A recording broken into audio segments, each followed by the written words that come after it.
अंगद की यह बात सुन होकर खूब उदास, जीते जी रावण मरा गिरा मंच के पास। अंगद जी की बात सुन करके रावण उदास हो जाता है और मंच के पास गिर जाता है। विकलांग विवर्ण विकल विहल व्याकुल विचलित बलवान हुआ, लज्जा के नद में डूब गया पानी पानी अभिमान हुआ।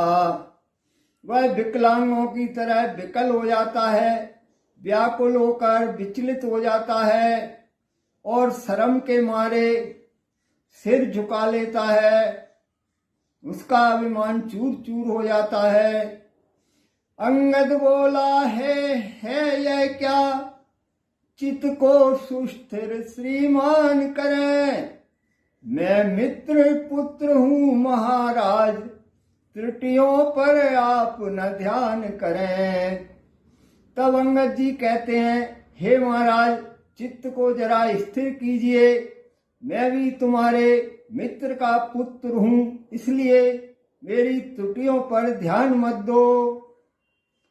ले जाओ सत्वर ही कोई, मिर्चों का नाश शीघ्र लाओ, राजा पर प्रेत सवार हुआ, श्याना ही कोई बुलवाओ। अंगद जी कहते हैं, हे सवासदो, जाओ जल्दी से मिर्ची लेके आओ, तुम्हारे राजा पर कोई प्रेत सवार हो गया है, इसलिए कोई श्याने को बुला कर लाओ।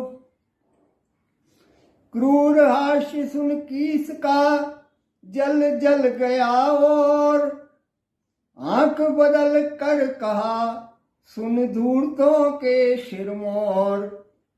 अंगद की यह बात सुन करके जला जलाया रावण और भी जल जाता है और आंख बदल कर कहता है कि मूर्ख बंदर सुन, जा हट जा भाग यहाँ से जा, अन्यथा बुरा फल पाएगा, मैं अब तलवार चलाऊंगा जो तू फिर जुबान चलाएगा। ताहे बानर, जा हट जा भाग जा यहाँ से, नहीं तो बुरा फल पाएगा, अगर तूने अब जुबान चलाई तो मैं सीधी तलवार चलाऊंगा। उन तपसी बच्चों से कह दे, तत्पर हूं मैं रण करने को, वे उल्टे पैरों घर जाएं, क्यों आए कटने मरने को।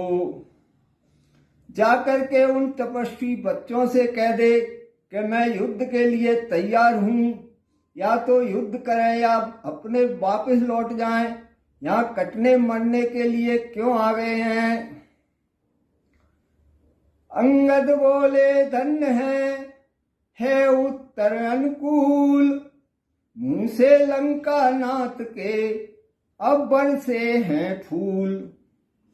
तब अंगद जी कहते हैं, हे रावण, बहुत ही अनुकूल उत्तर है, ऐसा लग रहा है जैसे कि लंका नाथ के मुंह से फूल बरस रहे हैं। तब अंगद जी कहते हैं, श्री महाराज नाराज न हो, मैं रामादल को जाता हूँ, अंतिम प्रार्थना और भी है, जाते जाते समझाता हूँ।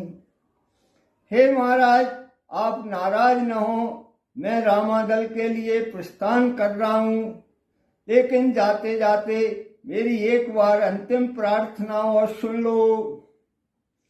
यदि रघुराई की शरण गए तो जीते जी तर जाओगे, अन्यथा अकाल मृत्यु होगी, बेमौत स्वयं मर जाओगे।